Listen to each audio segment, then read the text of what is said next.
Happy New Year! This is my first video of 2021, so I thought it would be fun to go back and look at 30 NES games that were released in 1991. Now, I do admittedly cheat with this idea, as some games were released earlier in Japan, but would still be celebrating 30 years in North America. For each entry, I'll go through dates and regions, so don't you worry. I should also note that these games are ranked alphabetically. Top might be a stretch too, as some of these games aren't the best. They are at least the best from 1991 through a series of 60 or so games that I played that came out this year. Or that year. You know what I mean. Notes aside, let's get to it. Starting off first, we have Armadillo, which launched first on August 9th, 1991 in Japan.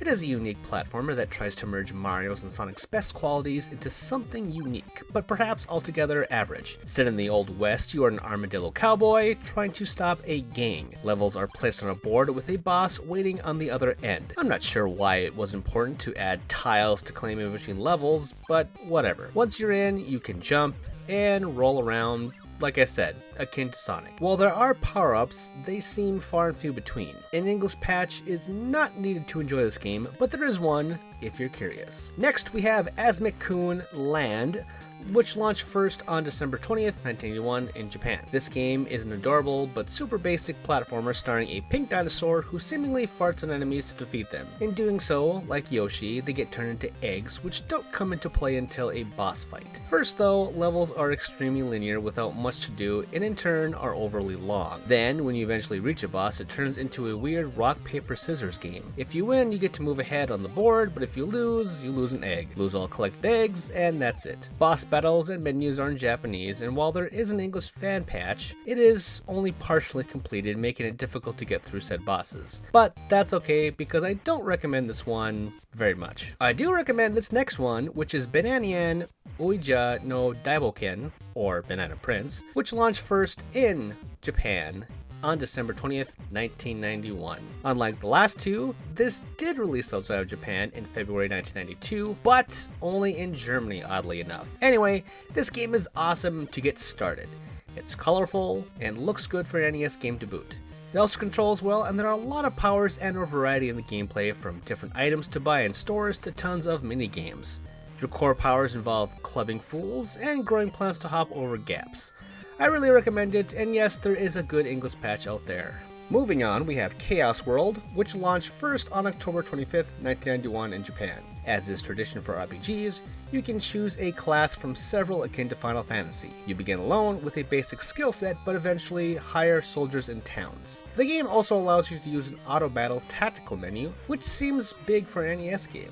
I don't think it's the first, but I'll praise it anyway. I also thought it had a good difficulty balance without making you grind a lot. The one downside I will say is the limited menu space and obtrusive menus in general. That said, I still recommend looking into it, as this does have an English patch. Next, we have Kokoron, which launched first on May 3rd, 1981 in Japan. This game also has character customization, but stranger. You choose a head, body, and power, which can range from a ninja car to an alien cyborg.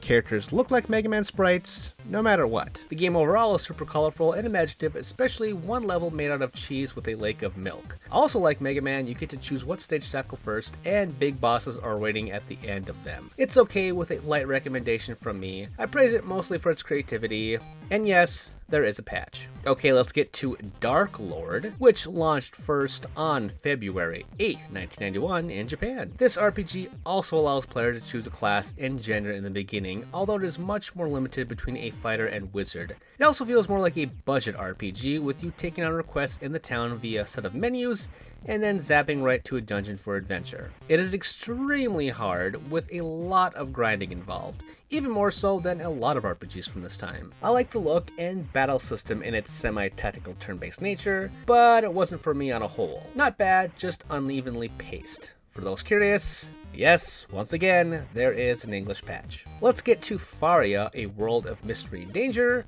which launched first in 1989 in Japan, and not until June 1991 for North America.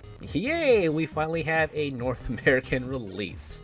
So 2 years is a stretch to call this a 30th anniversary, but whatever. my show, my rules. This can best be described as a low-budget Zelda game with light RPG elements. There are towns in which to buy items and equipment, along with NPCs to help guide you along. On the world map, you'll encounter random battles that turn into action segments, again, like Zelda. Dungeons are also very Zelda-like in nature, minus the puzzles, and there are no random battles. That's a switch up from the world map. You do level up, but there's not really any fanfare to it. That is to say, this game really has no charm. It's okay, but a rather bland experience. Next up, The Flintstones, The Rescue of Dino and Hoppy, launching first in December 1991 in North America. This game is better than most this cartoon has to offer. The music isn't anything special, but it does look good for an NES game. As Fred, you're armed with a club and you can jump. Upgrades along the way can increase health and or give Fred sub-weapons which run on coins acquired from defeated enemies. There's even a world map after the first level with different paths and some mini-games. The variety in this way is great. That said, actually platforming in this platformer can feel stiff, especially when trying to climb up surfaces and or turn around quickly to hit enemies.